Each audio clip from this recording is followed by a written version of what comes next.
Hello there, my very good friends. Twitter questions are back in a slightly different format. We'll be doing these videos every now and then, so look out for the threads on Twitter. But we're going to kick this one off with our very first question, diving right in. Let's do it. Let's go. This one comes from Chunky Boy, Chunky Boy 18 to be specific, who would like to know, how long do you think Gunther's title reign will be? Also, do you think he'll lose via clean loss, dirty tactics, or a Money in the Bank cash-in? So a few people actually asked about Gunther and his title reign, so I guess we can say who we want to dethrone him as well. But what do you reckon with regards to this reign? Long one? Short one? Yeah, unquestionably. I was talking about this just the other day on a podcast. I think Gunther holds the World Heavyweight Championship until at least WrestleMania next year. Just kind of makes sense. Is it Punk beating him at WrestleMania 41? I don't know, actually. I like the suggestion that a Money in the Bank cash-in, because it feels like that's one of the only ways you might be able to beat Gunther. Yeah. But it's a little cheap maybe to end a record reign, not a record reign, but a long reign with something like that. So, is it Cody? Is it Cody eventually deciding, because, we're going to get to The Rock in due course, and Roman and that side of things? I don't know. God, this is a tough one to start with. But I'll go the Punker. Okay. But then again, you want someone who deserves it to win it, who needs it maybe, and maybe the Punker doesn't need it. Yeah. No, I'll go Punk. I'll go Punk WrestleMania 41. That feels like a long enough reign for Gunther. And then maybe you even switch him to SmackDown and have him, because I think every reign that Gunther has deserves to be long, because he's such a Goliath to try and topple. He's a very traditional wrestler, and I think it makes sense then for him to have a very traditional title reign, which is a long-ass one, where he beats everybody. Yeah. But you know what? I'm going to go for a romantic internet nerd option. I'm going to say Ilya Dragunov. Yeah. Why not? It's his career rival. If they can build Ilya up to that level where he can credibly hold a world title in WWE, and look, you're not going to have any problems on the wrestling ability front, but in terms of finding the right story, finding the right push, the right presentation, let's go for Ilya Dragunov. I'm going to say a long reign, a year and a half. Why the heck not? Yeah, absolutely. We did a video about a great UK wrestling matches the other day, and I saw people up in arms that we didn't mention Ilya Dragunov and Gunther. So yeah, you know what those two can do together. That's a great shout, that actually. Yeah. Our second question today comes from Mr. Waffle. Andy, he says, you have to take a wrestling move. What is the best and worst case scenario, and who is performing it? Jeezy peeps. Right, I think the worst one is probably the tsunami at the moment, right? Oh, because yes. I'm sure it's safe as hell, because it's wrestling, the magic is making it look horrible. But the way Bronson pulls it off is it's not like a picturesque, nice looking splash. He pours himself at the top rope, but he just gets up and goes. It's this big guy, this force of nature just falling out of the sky onto people, and it looks like hell. Yeah.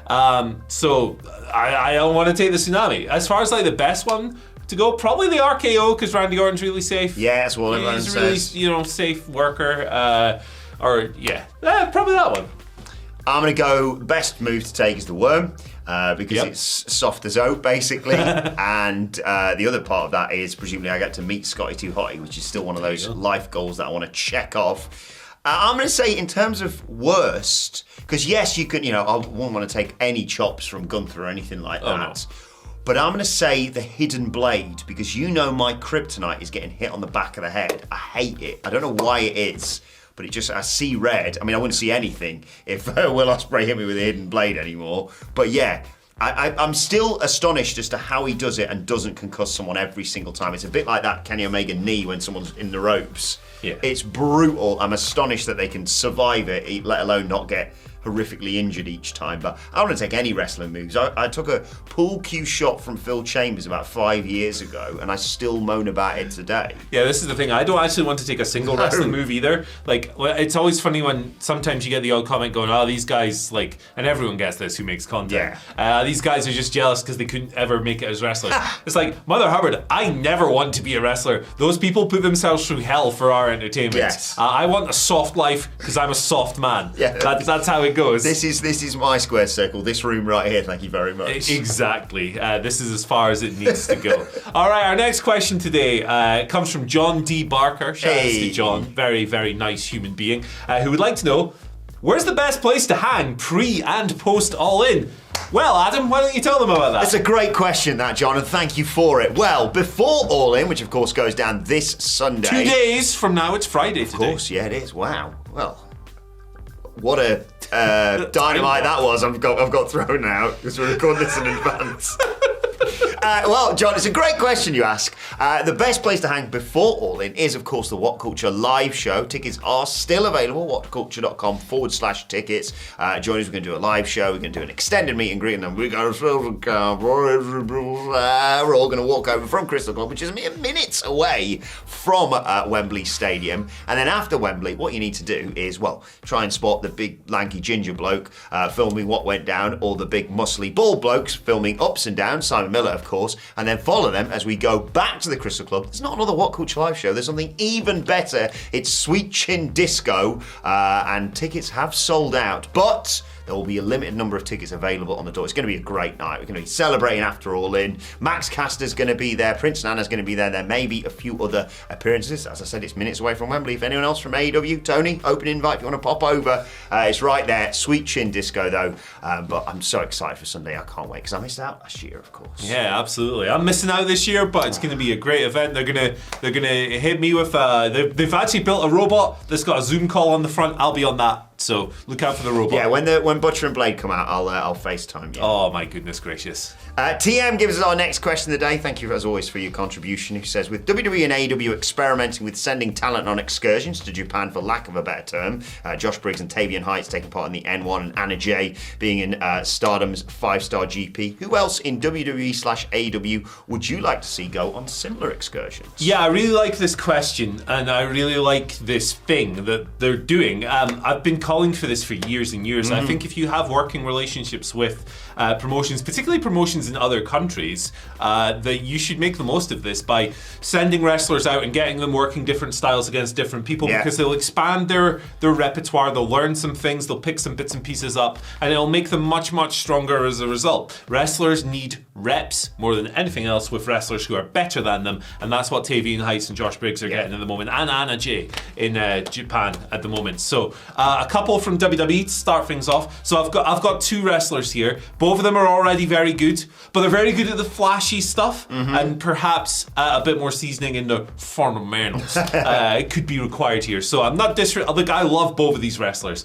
but they could definitely benefit from like 4 to 6 months in Japan. Number one is my favorite WWE wrestler at the moment. It's Obafemi. I think he is absolutely awesome. He wrestles like a video game character. He's one of the best horses in the business, and I think a little spell in Noah would do him, working with the likes of Kitamiya and Sugera and all these just great hard-hitting guys. I think that'd be awesome. Similar note, because her style is extremely flashy and eye-catching and dazzling, is Sol Ruka.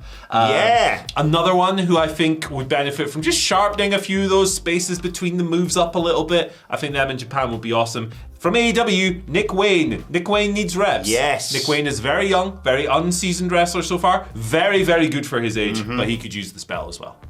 Some great shouts there. Sige always said whenever we talked about him, and I'm conflicted in doing this because he's so popular right now, it's difficult because it's like you said, they're going to go away for a good few months and fans will be happy when they come back, but it's a huge hole that they will leave. Someone like Obafemi, especially obviously with his title right now, although Tony D's going to take it off him.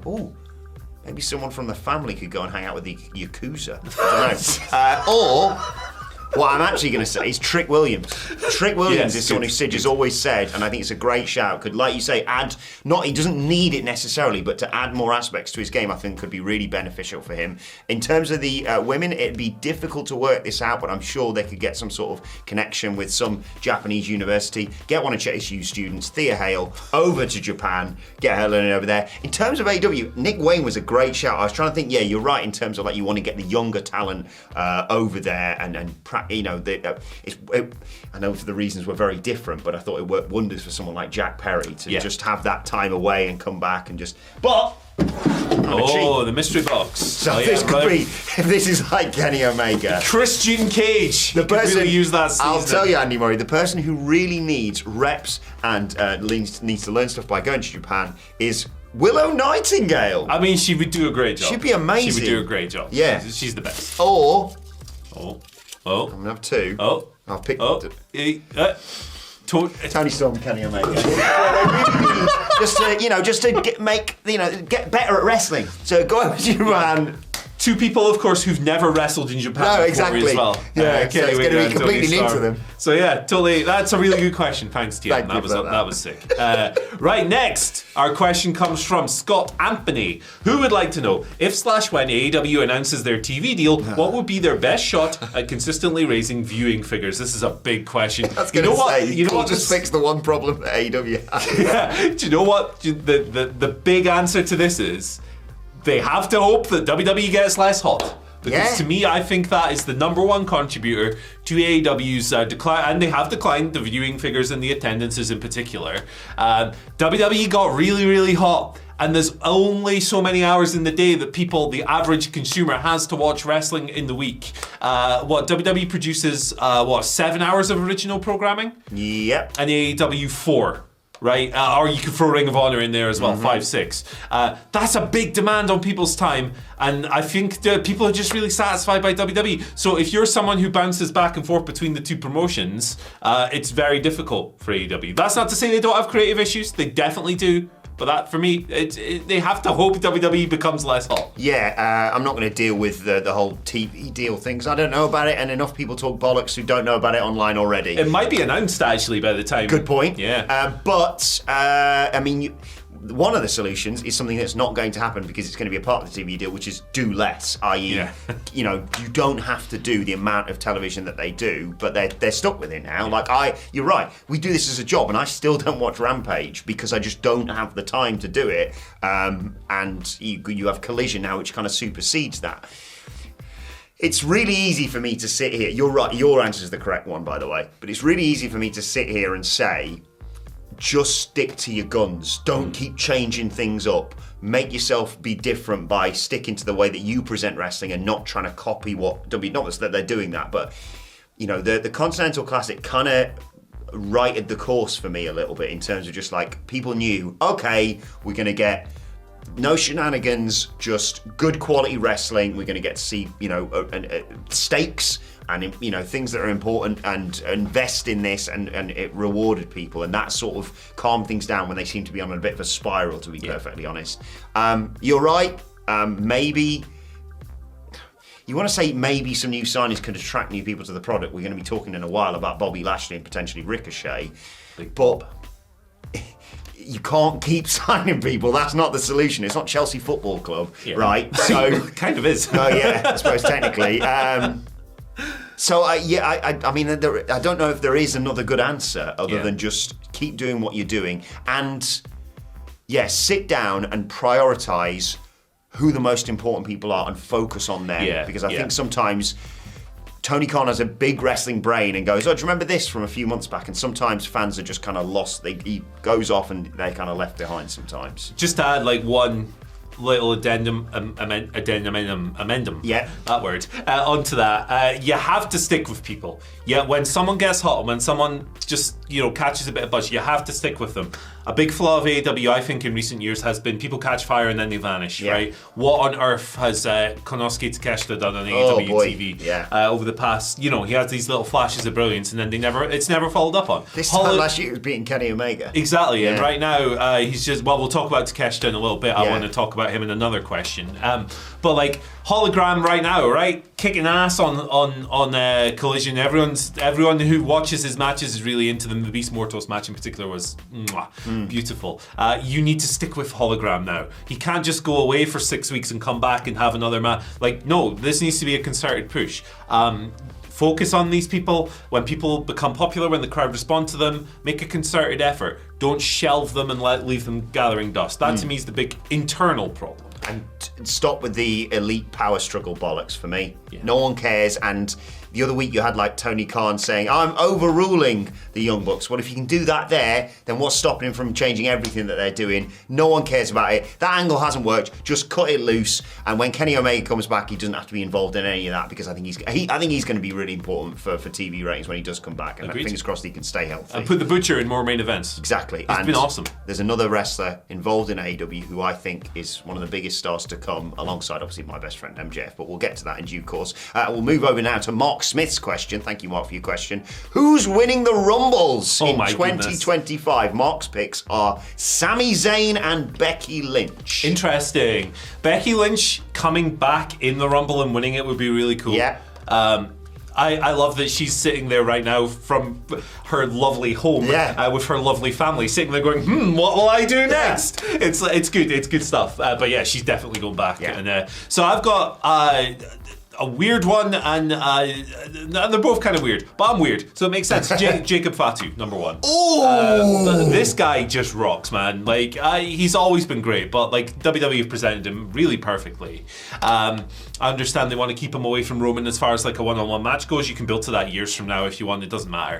But I would have him win because he's just so blooming awesome, and the presentation has been perfect so far. On a slightly different level, Roxanne Perez. I think that her, like, look, she's always been a prodigy. That's literally her nickname. But like pre-WWE as Roxy, she was always really, really good at a very young age. But I think this year in particular, she's improved quite a lot as a TV performer. I could not stand her promo work about 6 months ago. Now I think she's good. She's getting there on every single level, and she's a great wrestler. I think she's someone you need to push with 2 O's to the moon with 2 O's when she hits the main roster with 2 O's.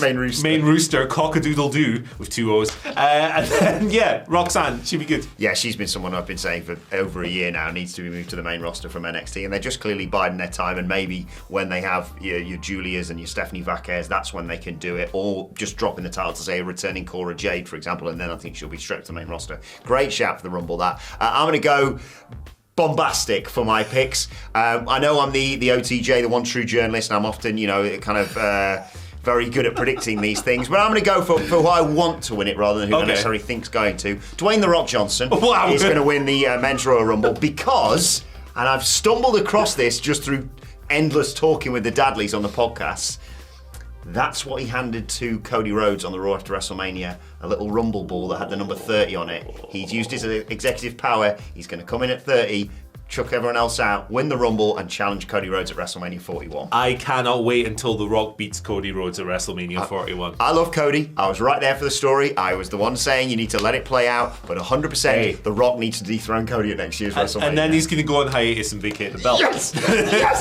It's fine now because we've had the Cody thing. I don't care. I love him. He's the best. I think wrestling would peak if that happened in Las Vegas on 420. Yes, please. The Women's Royal Rumble, Jade Cargill. Oh, okay. Jade Cargill, I think they've had some good stuff, obviously, with this team with Bianca Belair. I think they may well win back the tag team titles for a bit. Then they're going to have an acrimonious split, and as a way to get to Bianca Belair versus Jade Cargill at WrestleMania, Jade wins the Rumble. Bianca is going to be the title, the champion by that point, and that's how they get there. It's great. I like it. It's great. Let us know your picks in the comments, by the way. Please do that. Up next, we've got one here from Michael Morris, who would like to know, this is really interesting, in, say, 20 years' time, do you think that Papa H, I don't know why he's put me in this video, Triple H and Shawn Michaels will be remembered more for their wrestling career or their booking career? Also, what is your favourite match so far this year? Interesting. So, favourite match this year, Nerd answer, Sugera Kitamiya, Noah. It's like 9 minutes long. It's got shoot headbutts. It's right up my street. You were talking about this the other day. Check out if you can. I believe it was on the Wrestle Magic show. Forgive me if I'm wrong, I'm bad with names. Triple H, I think Shawn Michaels more for his wrestling. Absolutely. A lot of people regard Shawn Michaels as the greatest of all time. Some people regard Triple H as that, but not as many. No. And I think that the impact that Triple H has had, even on just fan mood and how connected people feel to the product as a booker in his first 2 years or whatever it's been, is quite remarkable. When you consider how disenfranchised WWE fans felt when the decrepit old git was there, to now, it's absolutely remarkable, and business is booming. That's a lot of Nick Khan stuff, but I think that there's a really good chance that Triple H's booking career eclipses his wrestling career at some point. And Triple H had a really great wrestling career. Let's not, bury him or whatever. The Reign of Terror was terrible. But he was a really good 1B to whoever was the 1A in WWE at various points. Shawn Michaels, I think his wrestling career is just too too vast. Yeah, I think he could book for 20 years straight on the main roster. I still think Shawn Michaels would be known as the wrestler Shawn Michaels. Shawn Michaels could book a WrestleMania that draws 500,000 people. Yeah. He's still one of the best of all time. I agree. I agree with both sentiments there. I think, mainly the credit for NXT has to go to Ava. She hasn't got the surname. She's Rock's daughter and general manager of NXT. And Booker and Cooker of the Year, of course. Booker and Cooker. But Papa H, if he keeps this run going, you can throw however many world championships and titles and big matches that he's had at me. I think he's just doing a far better job as a booker than he not that he ever did as a wrestler, but for the majority of the time he was a wrestler, I was relatively indifferent towards him. I despised him when he was going up against someone like The Rock back in the day, of course. He just kind of overstayed his welcome for me. And now he's on Twitter. He might send in a question for the next video. Please do, Please Paul. do. Please do. What is one significant event in wrestling history that you would love to omit forever, says Senor Jones? I got a couple of good answers for this, but honestly, I'm so sick of talking about the bloody Montreal Screwjob. God. That if I could just take a magic eraser and look, we've made a lot of content we've made a lot of money off of the Montreal Screwjob over the years, right? So, you got to recognize the game to an extent. But at the same time, I'm so bored of regurgitating takes on it. I don't care who screwed who. I don't care Bret writing WCW in the air. I don't care about Earl Hebner. I don't care even about Bret Hart punching Vince McMahon in the face anymore. If I could never talk about that event again, I would be very happy, and it would probably add a couple of years to my life. Yeah. Yeah, this is the thing. This question, obviously, we're not going to talk about the really sad, depressing parts of wrestling. Yeah. That's a given. You're not going to talk about that. Yes, of course. But yeah, it's difficult because you think about some things and you think, God, I'd love to get rid of that from history. But sometimes they are the catalyst for other things. Like Brawl Out, for all the havoc that it caused, has led us to where we are today. So you don't want to get rid of that necessarily. I would quite like to get rid of it. I got the punker back to WWE, so it wasn't all bad. I am going to say, the Iconic splitting. But I feel like that might be slightly too niche, so I'm going to say the Invasion.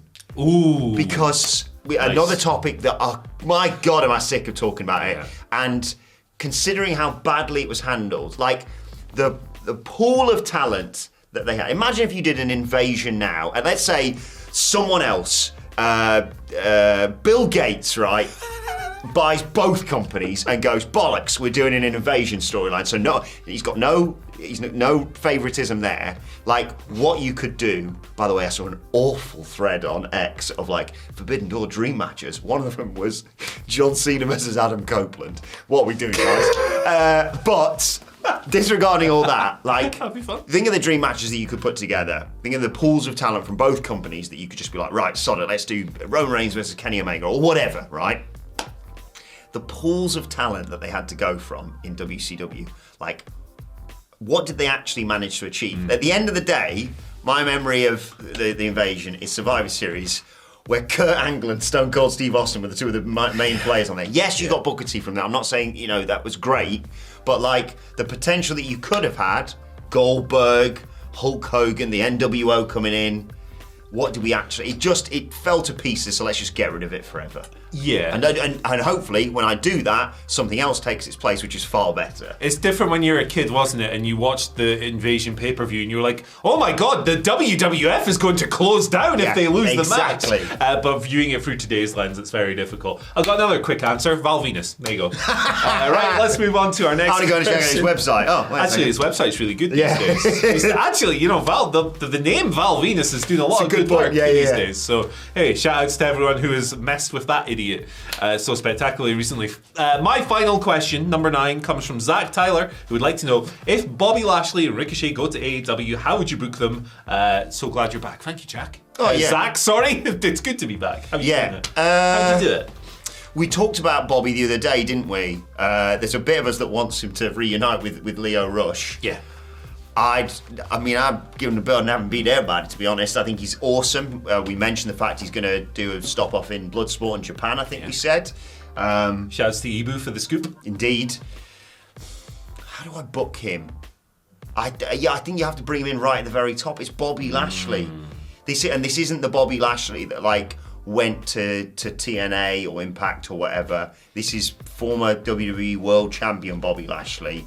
And I also think the problem you have sometimes with AEW, to circle back to the thing we talked about earlier on, is not capitalising on people's popularity straight away.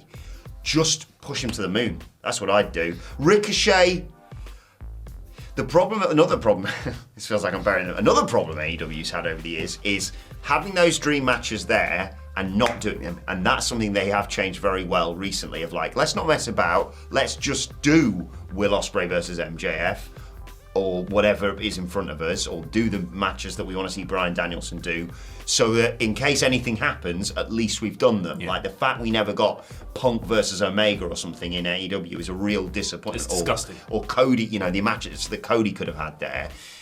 So I'd just do the Ricochet Ospreay match. Yeah. Do it. Just get on with it. And from there, I don't know, but you've got enough mid-card titles, not to dismiss him immediately, but like it's mid-card is sort of makes you think of like, give him, but like the International Championship or the Continental, like just put him in class matches every week, because I think the problem you have with Ricochet, and have him win, the problem you had with Ricochet in his later stages of WWE is like, oh cool, flashy stuff, and then why would I bother investing in him? He loses all the time, or he gets a bit of a push and then he fails or what have you. You got Adam Cole right there. You can run that one back. Fun, I saw that was trending on Twitter the other day. Yeah, there's lots of fun options. I think Ricochet still very much has it in him to be one of the best cutting-edge, high-flying, spectacular wrestlers in the world. I am the same as you. I would do Will Ospreay versus Ricochet night freaking one. Yeah. I would not be. I would you can build up to matches and sell them and attract buys and all that stuff, attract viewers, all that. I would go for the pure wrestling route. I would just do the match. I would have Ricochet appear and they would wrestle for 20 minutes and blow everyone's wigs off. And then I would be one of those like, are you ringing your mates? Yeah, exactly. You need to turn it on. You know what that would do? It would restore the feeling, because it would be like anything can happen. Ricochet shows up and they have a world-class match with Will Ospreay. And then I think your booking of him is absolutely perfect. I would not change a thing about that. Got a bit of an alternative pitch for Bob Lashley. I would pair him up with Leo Rush. They were great together before. They worked really well. The glutes. Show the glutes. Give me the glutes. They were great together before. MVP is on his way out of WWE as well. It seems he's been very critical of Triple H on his way out, and I think that deserves more coverage. Mm-hmm. Maybe insinuating that him and Bob are still going to work together. Here's what I would do. Tag team. Rush, Lashley. Big guy, little guy. MVP speaking. Not that Lashley and Rush can't talk, but MVP's great in the managerial role. I would rebuild the tag division around those two. That's a great shout, because it needs work. I think it would be awesome, man. Like, I really like I like gigantic man-mounting tag teams as well, but I like contrasting tag teams. Bob Lashley, big powerhouse, really good at working that style. I think Leo Rush is one of the best wrestlers in the world at wrestling to his size and his frame. Yeah. He is so believable in the way he utilizes his incredible athleticism and agility to get around his lack of size, to the point where he uses the lack of size almost as an advantage. Mm-hmm. The way he escapes certain moves and runs away from danger and stuff like that. I think they'd be awesome. And I think that the AEW tag division really needs a shot in the arm. I think that this is it. Bob Lashley lawn darting Leo Rush as their finisher. Oh my god. Just not throw him at you. See what you do then. Ah, great shout, that. Final question from me comes from Peter B. Thank you, Peter, for this. Who would you like to see Brian Danielson wrestle after he wins on Sunday? Wow. Big if, that. Big if. So assuming he wins, he's obviously going to wrestle Darby, who won the Rampage. What match that's going to be? Rumble Rampage. Royal Rumble Rampage. That one. So that's going to happen. I would have said that because Darby is the best. I had an answer. Oh, Takeshita. Boom. There you go. Takeshita's just had this incredible G1 climax run where everyone who's watched it has been like, why isn't he doing this in AEW every week? And he should be. Yeah. So I would throw Takeshita into a world title. You know what? I might even make Takeshita the AEW World Champion. I think he's that good as a pro wrestler. Yeah. He's been really underutilized. Statement of intent, isn't it, that? Exactly. It's like if you want to communicate to people that we're changing things up and we're going to go with the people you like watching wrestling and it's going to be consistent and they're going to be on TV every week, there you go. Great shout, that.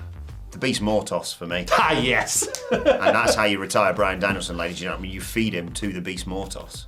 Why the heck not? The Beast Mortos. Thank you, Evan. There you go. If not, Random draw. This is going to be like Mel or something. Yeah. Let us know your picks, by the way, for Brian Danielson. Brian Danielson defeat Swerve. I mean, this match is literally always great. It's Eddie Kingston. Oh, yeah. Fantastic. He was on the couch this week. Look, Andy, I don't want to put you down here. Okay? Who you got? I think Takeshita's a great shout. I think the Beast Mortis is a great shout. Eddie Kingston, Darby Allin, of course. But the match we all want to see, the match that will restore the feeling, that will restore the ratings for AEW, is of course Brian Danielson versus Jose the Assistant. Yes. He did tweet recently that he's coming back. Let's go. Hey, thank you for joining us for this Q&A. We're bringing them back. We'll do more of these. Love this. Just tell us what you think of all these things in the comment section below, and check out this video right here. It's a big ass list. Bye. Bye.